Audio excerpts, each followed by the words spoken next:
Welcome, I'm Gila Ross, host of the Power Up podcast. Journaling is a tool that's spoken about a lot in terms of our own well-being, and in this episode I'm super excited to team up with Ariella Azaraf, where we chat about the benefits and how-tos of journaling and mindfulness. This episode is brought to you by the Global Jewish Sisterhood, my free Facebook group for like-minded women who want to be part of a positive, uplifting community. Ariella is a psychotherapist in private practice. She's a speaker. She lives in New York City, and she enjoys working with emerging adults, with young professionals who struggle with anxiety, depression, and she helps them navigate relationships and boundaries, as well as learning to cultivate a sense of self-love. She's got a unique lens of self-compassion and self-acceptance, and she's really passionate about helping and empowering individuals to work through the struggles and trauma, and also holding space for self-compassion and acceptance. And I'm personally very grateful, because I've heard so much about journaling. I've never actually done it myself, and I've heard so much about the power of it, and I've always wanted to share it with our community. So thank you again for joining us. I'll tell you what it's, just a little bit of housekeeping. For anyone that is joining on Zoom, what I'm going to ask you to do is just to mute yourself if you're not speaking, just because it sometimes it gets it interferes with the sound quality if your sound is on. What I'm going to do is Ariella is going to make it interactive. If you would like to join, if anyone's watching on Facebook and wants to pop onto Zoom, just get it. You can put a comment or something. I don't always see the comments live, so you can always message me and I will send you the Zoom link. You should have gotten an email if you signed up for it, but you could also put comments on the Facebook page. If you would like to interact or make a comment or ask a question and you don't want it to be recorded, just let me or Ariella know, and then we will turn off the recording for that part of it. All right, thank you so much, Ariella, for joining us. Thank you for having me. So I know this is a interesting space, because there's a few of you on here on Zoom, and then some are tuning in from Facebook. So I would love to make this interactive. I'm going to keep my phone near me, Gila. So if you get any questions in, or if somebody has something they want to say, or a question to address, please just WhatsApp me, okay? Because I can't see the chat option because my screen is now my slideshow. Okay. So it's so wonderful that you are all here. I was just telling Gila that I know we're all in different time zones. I'm here in New York City on the Upper East Side, a gloomy, rainy day, a great day to just be inside, cozy and relaxing. So first of all, Gila, thank you for having me. Total transparency, I had to switch the time and the date a few times. I was on an extended trip in Israel. It was like the trip that never ended.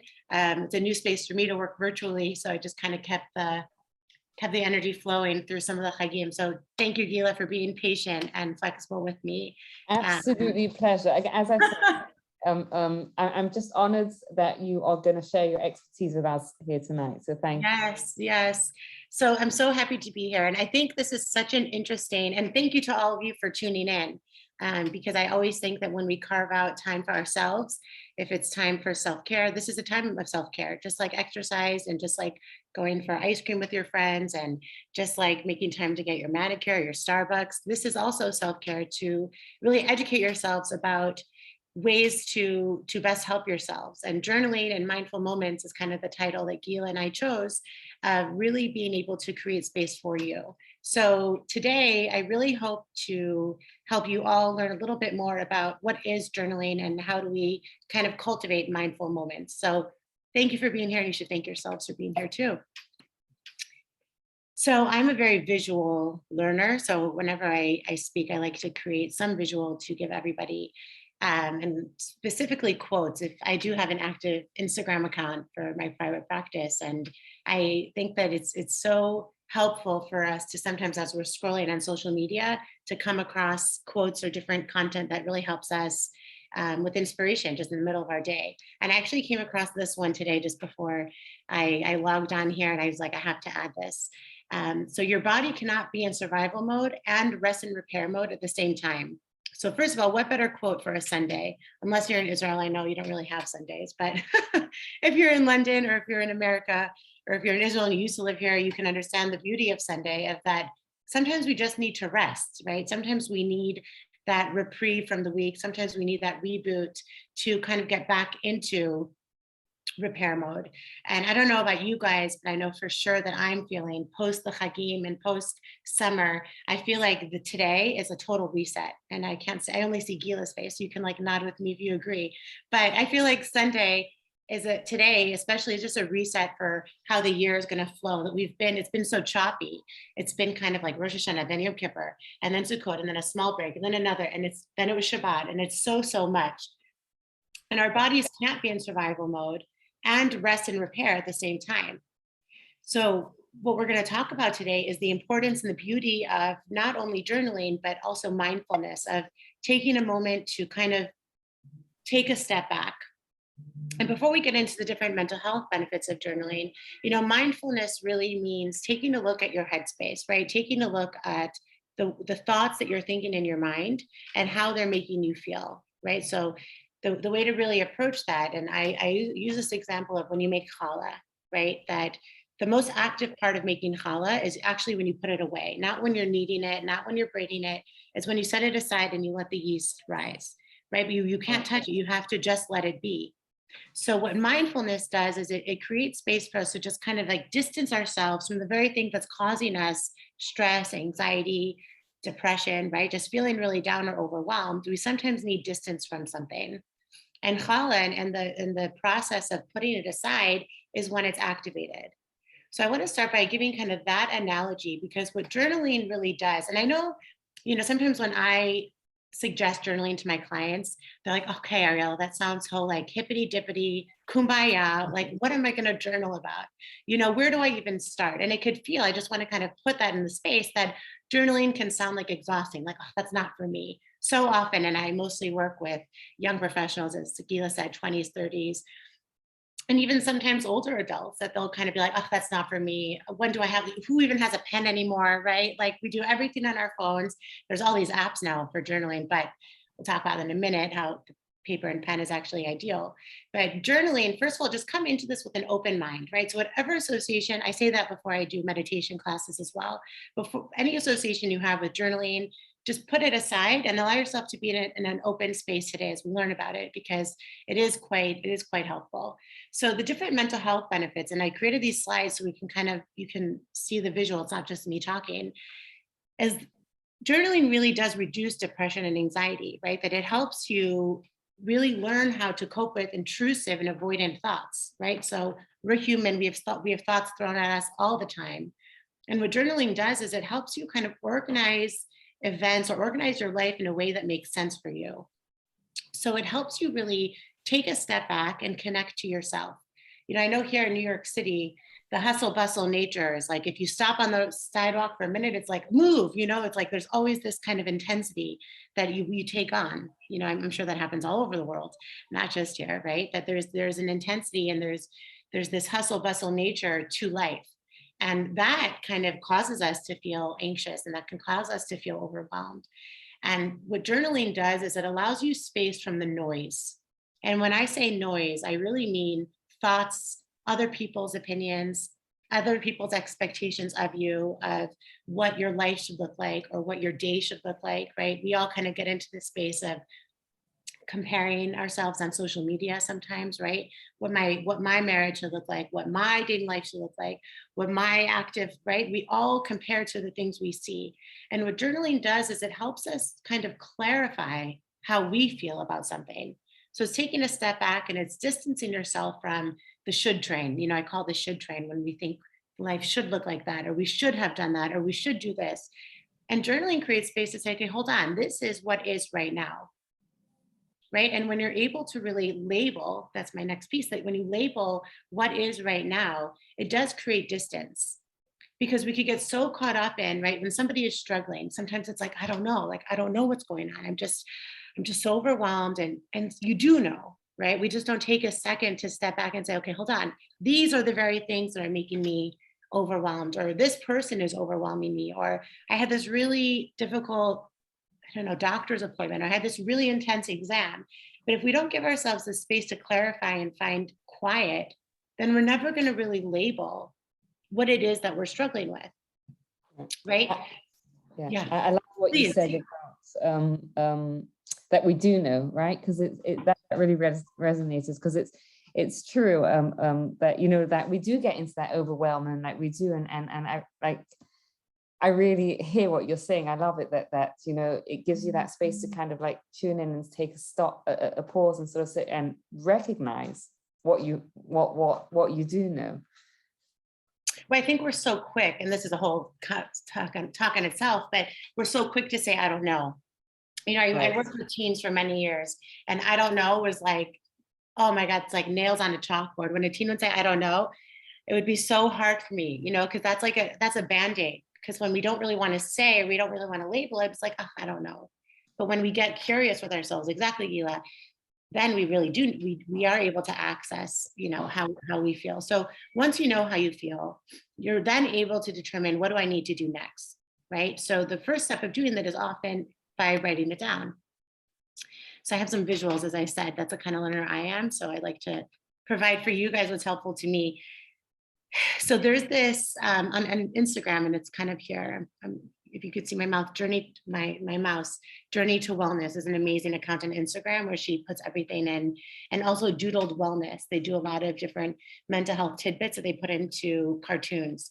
So some of the benefits of journaling is that it assists conflict resolution by writing it down rather than stewing. So rather than just ruminating and dwelling in what is, right, you're able to really navigate and write down what am I struggling with right now. It's emotional venting, right? It helps with goal setting and personal growth. And what I mean by emotional venting is sometimes if you feel like you have a lot going on that's heavy, and, you know, first of all, be in therapy. Therapy is incredible. Your therapist, a good therapist, can handle it, right? But sometimes when you feel like you're dumping on your friends or your family, your parents, journaling is a good space that's just so safe because it's just for you, right? So emotional venting is a really healthy space for journaling as well. Journaling helps process and come to terms with stress. It helps clarify your thoughts and emotions. It helps solve problems by accessing right brain, creativity, and intuition, right? So we'll talk about that more in a minute, but the right side of your brain is really where we cultivate creativity and we access our gut feeling, which is surrounded by noise sometimes. And healing and journaling also helps us access healing, right? That we are able to translate an experience into a language that really works for us and process it in a way that resonates. So journaling helps reduce the surrounding noise and access your gut, your intuition. You know, so the way that I like to differentiate between anxiety and gut is that anxiety often drives up the thoughts to future oriented, right? That you're worried about something specific in the future. Your gut or your intuition is something that is connected to the person or the situation in that moment, meaning there's something about that specific, like it's more specific instead of future oriented. But a lot of times, and I have this very often in my clinical work, that, you know, people come all the time asking, you know, for help or for guidance in relationships and marriages and with their work and all different parts that they're trying to access what their gut is telling them. And what I find is that journaling is important, and we'll talk about how to start and where do we start. And it sounds nice. We'll get to the kind of what we take with us, where we begin, but it's really time and space carved out to get in touch with yourself, to clarify your emotions. You know, so often we hear different opinions in our mind, right? We hear different voices in our mind. Maybe it's your parents, maybe it's your core beliefs, right? Like kind of the glasses that you wear, your lens on the world comes from childhood, from different beliefs that you've been told, you know, that something should look like this or something should be this way. And the anxiety comes up when there's a fight, right? There's a tug of war of like, well, I think I should feel this, but I don't really feel this. And what journaling does is it helps carve out, okay, hold on one second. I'm feeling anxious, right? So I do a lot of somatic work of where we feel emotions in our body. So you start to kind of get in touch with like, okay, I'm feeling a little shaky, or my heart is beating fast, or I have this headache, or I just have these running thoughts. You take a moment and you tap into where the anxiety is and that you're feeling anxious. And that's exactly when you journal, right? Or meditate. But we're talking about journaling today, but that's when you take a step back. That's when you say, hold on 1 second, something here isn't working for me. And I need to clarify this, right? I need to work this out. Right. So journaling really creates space to really help you understand your thoughts, right? It helps you understand and process whatever it is that you're struggling with, that it's an opportunity for you to, and I like how it said this on this visual right here, to turn your attention inward, right? Because sometimes, and very quickly, but CBT is cognitive behavior therapy, and it's a school of thought in psychology that your thoughts are connected to your feelings and your feelings are connected to your behavior. So very often, right, when somebody comes and let's say they have major anger issues, right, they're freaking out at their friends, their wife has had it up to here, right, and they come to therapy and they say, look, all my relationships are struggling, I don't know what's going on. In the first place, we start with anger, right? Anger is the feeling, but the behavior is lashing out, right? Very irritable. So we kind of have to carve back to, okay, well, what's going on, right? If that's your behavior, then we have to go back to what are you feeling? Oh, you're feeling angry. And then it goes back to thoughts. Well, what are you angry about? Right. And I think what the importance, the reason why I explain this is because when you take a minute to turn the attention inward, you're noticing the behavior that isn't working, but it's much deeper, right? It's much deeper than that something isn't working. So journaling really gives you a space to ask yourself a question, right? It's really just a space for reflection. And as I was doing some of my own research about journaling, I saw this quote I had to add here, that Dr. James Penbaker, right? So he's a pioneering expressive writing professional. He's found that by putting upheavals, right? Upheavals meaning things that make us feel overwhelmed. By putting upheavals into words, we acknowledge the event, we organize it, and we often find some type of meaning, right? So we're taking something, and Gila, pause me when you wanna add in, because I know you're the only one here right now. Yeah, no, right. I mean, we have a couple people watching on Facebook Live as well, but it's just fascinating. It really is really interesting. I wonder if you have like an example, or obviously without breaking confidentiality, like any kind of just to bring it kind of. Yes, of course. Yes, of course. Well, I never ever, of course, obviously Yes, share obviously. your names, but clinical stories for sure. Yeah, I'm going to get to that in a minute. I do have an example I'm going to bring in, but exactly, it kind of creates an event for you to take a step back and for you to be able to organize it in a way that makes sense. So Gila, I love that you just asked. That's going to be my question. Sorry, this next slide. Yeah, this is what was going to be my question. I love it. Yeah. We're so in sync. Yes, of course. exactly. How can you give a class on journaling and not say, like, where do I start? Or what, this sounds nice, but what do I do now? Yes, I'm very into being practical. I think it's super important. So that's a really good question you just asked me, Gila, that to kind of give an example of, someone or a client of mine or different things. I try to bring in different patterns that I see. Or even like a practical example of how it could be useful in daily life. Or yeah, sure. So an example. So let me start with this, and then I'm going to give you an example. So where do I start? Right. So I'm going to give a good example that is not one client, but it's kind of specific. It's kind of things that I see in different situations. So a lot of the clients that I work with are dating, are single and trying to find their person and moving through the dating journey. And there's a lot of different voices, right? There's sometimes the matchmaker, the shadchan's voice, the parent's voice, the boy's Rebbe's voice, right? There's so many people involved. And I had a situation recently where I was speaking to a young woman about there was a certain expectation after how many dates someone goes on, that it should be finalized, they should wrap it up and get engaged. And she has done a lot of work around accessing her gut, accessing her intuition, taking herself seriously, asserting her boundary. And she's very honest with herself that, I just don't feel ready. And so Right. what I had her do, right, and she was one of the many people of the belief of like, Ariella, do not tell me to journal. I'm not going to journal. It's not for me. And I said, just Right. humor me. I want you to set a timer for 5 minutes once between this session and next, set a timer for 5 minutes. And I just want you to write down everyone's voice, everyone telling you what you should be doing. And then I want you to take the bottom. I'll give prompts a lot to my clients. And I want you to take the bottom part of the paper, and I want you to write your voice. What is my truth? Right. So the Shadchan and the matchmaker's truth is that I should be engaged by 6 weeks, right? That my mom's truth is that I should have known after the 3rd date. The boy's Rebbe's voice, right? And like really label everyone's voice and then come to your voice. And she came to me and she said, fine, okay, I'll do it for you, 5 minutes.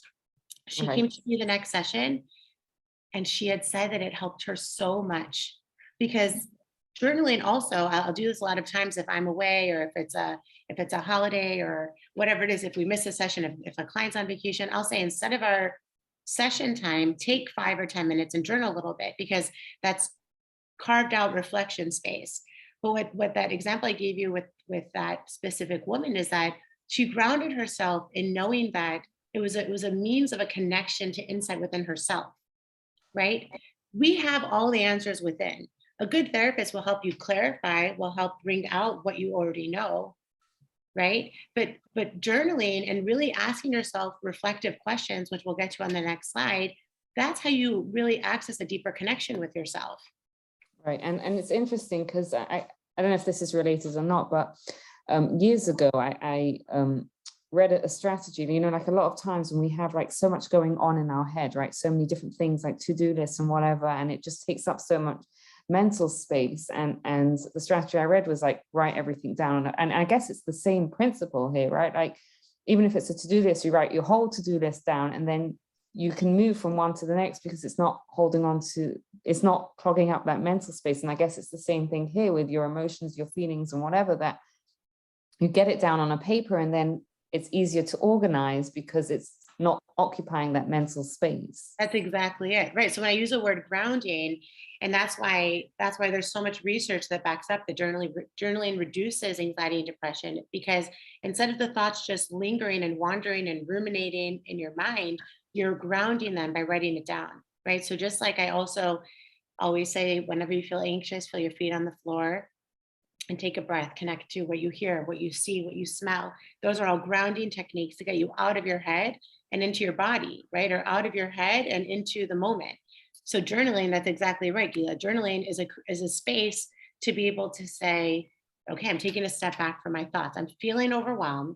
I've labeled how I'm feeling, and now I have to break it down. And it's that pause, like it's the power of the pause, right? Nowadays, we're so quick to screenshot and to text and to copy and paste and WhatsApp to forward to each friend. And it's like so overwhelming, right? So I always tell my clients, I tell myself this, when you get into that moment of wanting to forward, you're spreading energy, right? You're spreading the energy and you're continuing, you're fueling whatever the drama is that you're working through, whether it's a friend or dating or a work drama or your family drama, you're fueling that. So whatever you were to take a moment, right? And you don't do all of those impulsive behaviors, right? Maybe you check in with your 1 or 2 safe people, your family, your chosen family, your friends, whatever it is. Share it with those few, but then take a moment and take a step back and you journal about how that event felt for you or what you're feeling about the situation. If you see here, I gave some language because I think that, again, I want to give you guys some practical skills here as well. So some language that could be helpful when journaling, right? Because you can kind of sit there and it's kind of like, Dear Diary. I remember that Britney Spears song from middle school, right? Like, Dear Diary, today I met a boy. That's not really what journaling is about. It could be if you'd like, but some language really that you can kind of use when you're journaling is something like, today I want to ... right? So I actually personally am very into yoga. I just went this morning, and my favorite yoga teacher, Mary, she says that she always has a set an intention, and it's Sunday morning, you set your intention, and it's so grounding, right? And I thought today, as I'm going to give this class, I was like, okay, what is my intention, right? So when we set an intention, it helps us kind of create this theme. So even if it's during yoga and your intention is to be compassionate, okay, so if a certain pose is hard, you go back to your intention. I decided to be nice to myself today, right? So something like that I think could be helpful is to think, today I want to blank, or even I'm thinking about, write down what you're thinking about. Today I am feeling, right? Now that I've given myself time for me, I have moms do this a lot, because so often you have so many other people's schedules in your mind, but when you kind of set the intention, or you create the language of, okay, now that I've given myself time, how do I feel, right? Even something as basic as 3 things I want to do today are, and write it down.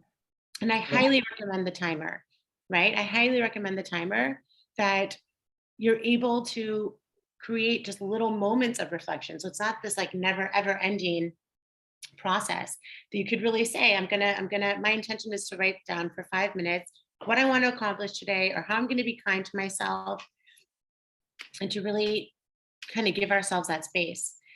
So I think one of the most important, oh, sorry, Gila, do you want to say something? I was going to ask you something, but I Please. forgot. So Oh, I'm sorry. it's fine. Don't worry. I've not got the best memory in the world, so it'll come back to me hopefully at some point. But Oh my gosh. Okay, go like this. If you do. Yeah. My apologies. I saw your face light up when I said about them. Oh yeah. Yeah. I was gonna go back to. I knew you mentioned. I don't know if you're gonna plan on doing this a bit later, but you spoke about specifically paper over pen, or versus computer or phone or. Yeah. Thank you for bringing us back to that. You know, it's interesting because I don't think there's one formula. You know, when I talk about meditating, personally, I need guided. I can't, it's very hard for me to just sit for 5 minutes with nothing. Like, I need some type of prompt, some type of guidance. I think it's very hard to say, do this, don't do this. I think research shows that when you have a physical pen, there is a certain release of actively writing something down. Does that make sense? When you're writing it down, that's very, very grounding. But at the same time, I think any form of emotional venting or any form of reflection is important. So I have some clients that do voice to text, right? That they open up their notepad on their phone, and that's how they're able to, and that works for them, right? Because you're putting it somewhere. So is it ideal to use a pen and paper? Yeah, there is something to the grounding, the physical writing of a pen. But there are a bunch of journaling apps that you could use that people like also, because when you're on the go and you want to look back at how you were feeling, you know, last week, or I know for myself, for my own journaling, I look back to journals from my entries from like last year, and you could see how much healing and growth has taken place. You look back and you're like, who is that version, right? Like, in that moment, what I was writing is so deep and so raw. And then you look back and it feels like forever, right? I can't say anyone else's face, but sometimes moments and struggle, it feels like it's going to be like this for forever. And then you look back as you heal and as you grow and as you process, and it's like, oh my gosh, who was that girl? I have to see what she looked like at that date, right? And you go back, I have the clients as you go back to their camera roll around that same time, and it's like, so different. I'm so different. That's amazing. Any apps in particular that you recommend? It's a good question. It's a good question. Not off the top of my head. I didn't come prepared with that.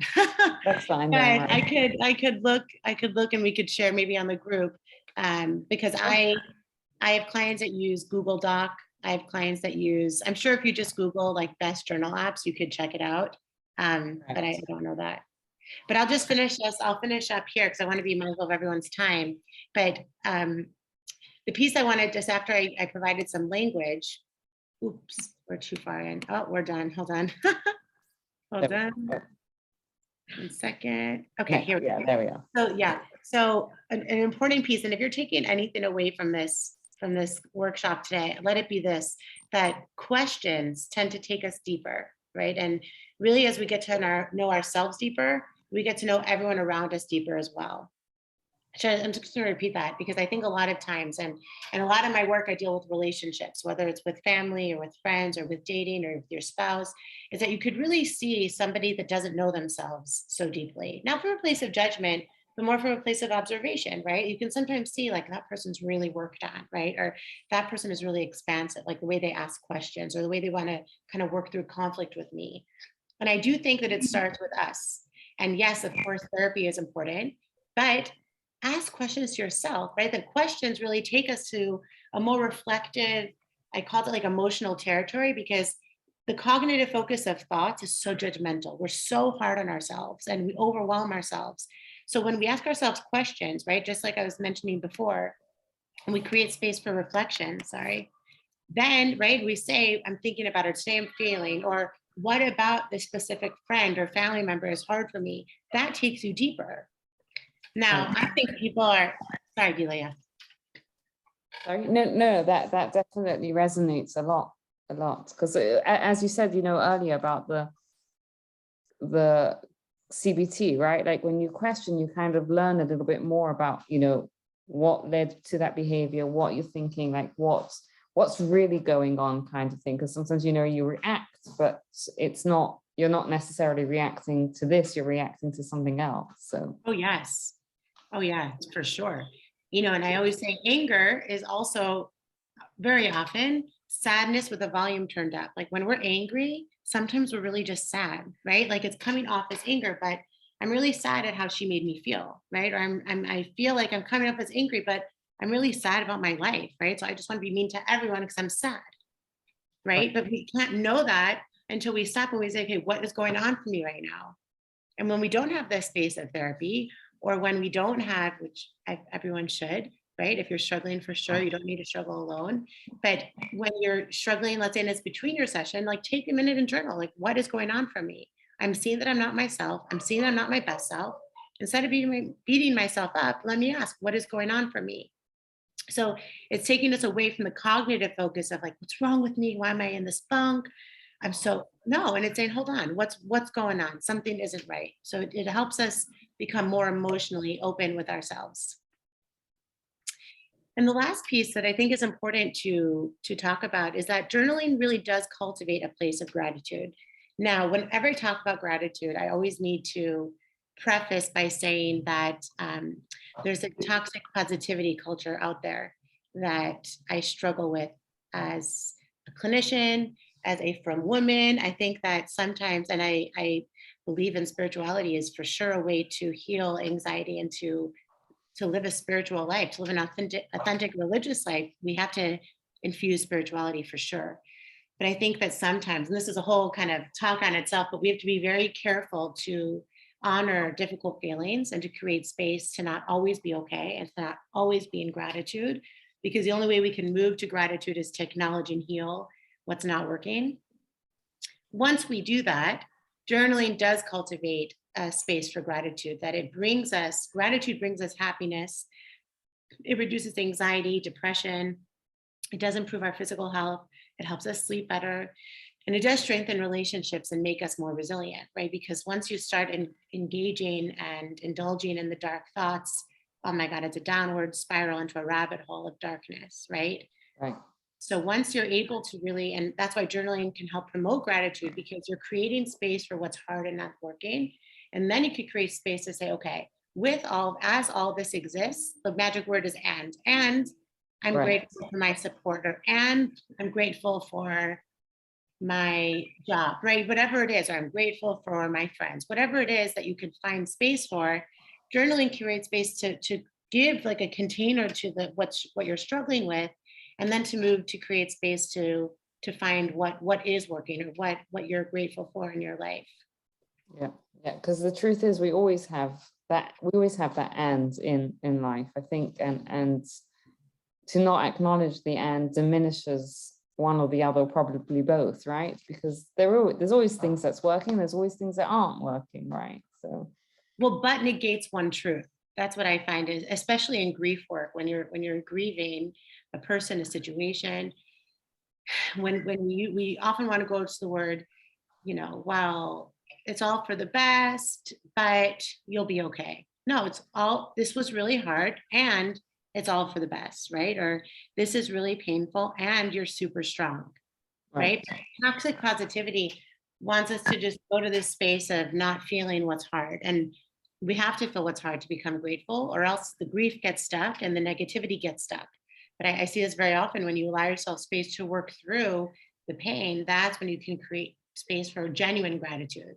So Very interesting. Yeah.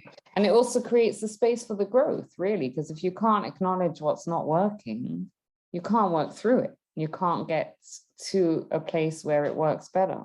So. Yeah, 100%. Well, it creeps up, right? It creeps up in other ways. It creeps up, and especially when grief gets stuck in your body, it does make you a more bitter or negative, or your heart closed, right? You're not expansive. You're not able to be open to new relationships, to any relationships when the grief gets stuck. So we'll kind of pause here, and Gila, you can tell me if you have questions or if anyone wrote in questions, but I hope this was helpful for everybody, that journaling is just space for you to be able to see space for you carved out. It's a form of self-care, and it's a form of deepening your relationship with yourself, right? It's a form of really saying that I matter, my thoughts matter, my opinions matter, and it helps you access just deeper insight into your own life and the way that you respond to people and the way that you respond to yourself. Right. So it really does start with you. Thank you. I think this was really, really helpful. I think you really convinced me, and I'm sure a lot of other people too, about the power of journaling. And I think the way you said, set a timer, like I know for me that is something that will be helpful, but set a timer, do it like once or twice a week or something like small and manageable, is super helpful. So really, thank you. Thank you for sharing your expertise with us tonight. My pleasure. I put my contact info here. If you want to reach out, if you have any questions, just if you want to be in touch, anything, feel free to reach out. Thank you. Thank you so much, Ariella. Well, my pleasure. Sorry? I said it was well worth the wait. Oh, thank you for having me. Thank you. Thank you. Did anyone have any questions that they wrote in, or? I'm going to check. Sorry? Yes. I said it was well hold on just a second. Oh, thank you for having me. Thank you.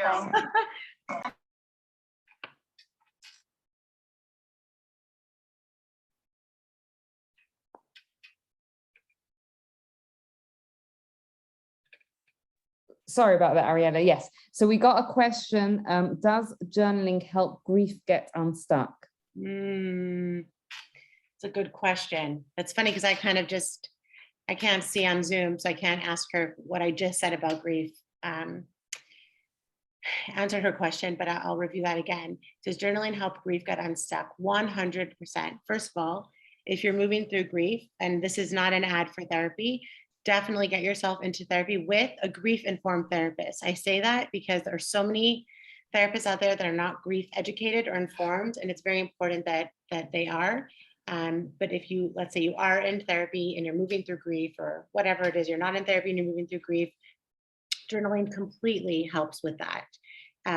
David Kessler has this book called Finding Meaning. Elizabeth Kubler-Ross had 5 stages of grief, right? The denial, depression, the different stages. And David Kessler came up with the 6th stage, which is finding meaning. I highly recommend that book. And in his book, he talks a lot about the power of writing. And journaling can definitely help with that, because whatever it is that you're grieving, whether it's a person, a relationship, something that you thought would happen that didn't, whatever it is, journaling is really saying, okay, I am honoring that I'm struggling. I'm honoring whatever it is that I'm grieving, and I'm going to write about it.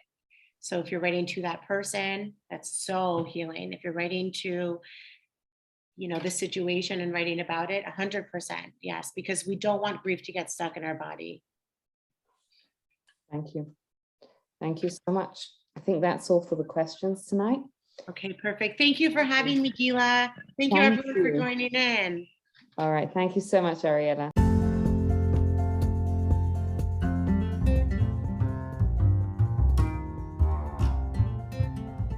Thank you for taking the time to listen. I'd love to hear what you thought. You can get in touch with me. You can find me on Instagram at Gila Ross. And please take a moment to rate, review, and subscribe to the podcast so you don't miss out on future episodes. Thank you and have a wonderful day.